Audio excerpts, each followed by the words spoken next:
Mara had chosen the method long ago. Pills, vodka, and carbon monoxide. A garage cocktail, she called it. The name sounded almost elegant, and sometimes, when she said it out loud, she could make herself believe it wasn't horrifying. It would still be horrific for Tom, though, and she hated herself for that.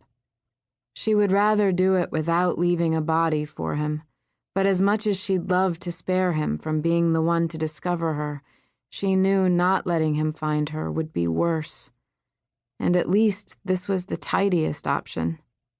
He could have someone come and take her car away, fill her side of the garage with something else to block the image. Bikes, maybe? Gardening supplies? A second car for himself. Maybe she should arrange to have one delivered after.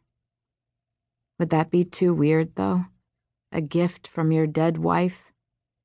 She should have given him one years ago, for their anniversary, or to celebrate bringing baby Lakshmi home, or just because. She should have done so many things. Mara frowned. How could it be that she had spent almost 4 years ticking off all those items on her long list of things to do before she died, yet here she was, 5 days from it, and still thinking of things she should have done? Ah, but that was the trick of it. Tell yourself you'll wait until you've accomplished every last thing, and you'd keep putting it off. Because there would always be one last thing, which might be fine for someone who had the luxury of delaying a few more weeks or months or years even until they were finally out of excuses and ready to go through with it. Mara didn't have that luxury. In less than 4 years, Huntington's disease, the mother of all brain cell destroyers, had already done more damage than she and Tom could have ever prepared for. She had the severance papers from the law firm to prove it.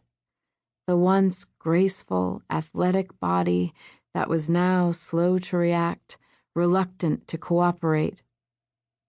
If she allowed herself to experience that one more moment with her husband and daughter, to travel to that one last must-see destination, she might wake the next morning to find it was too late, and Huntington's was in control.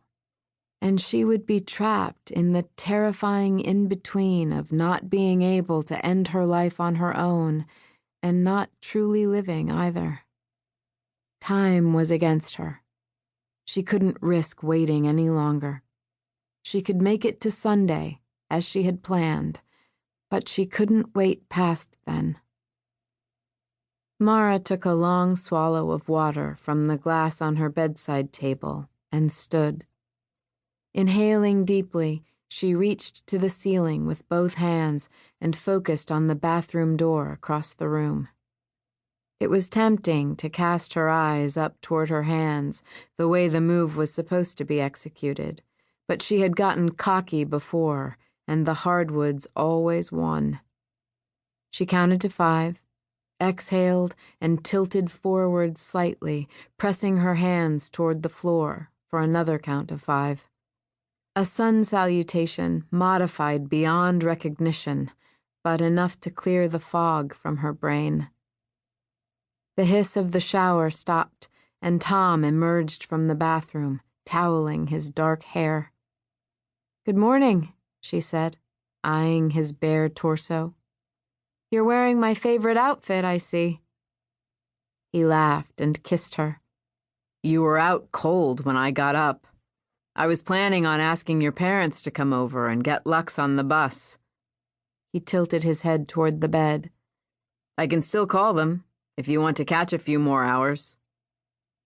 Lux. Mara's throat closed. She reached the dresser and put a hand on it to steady herself.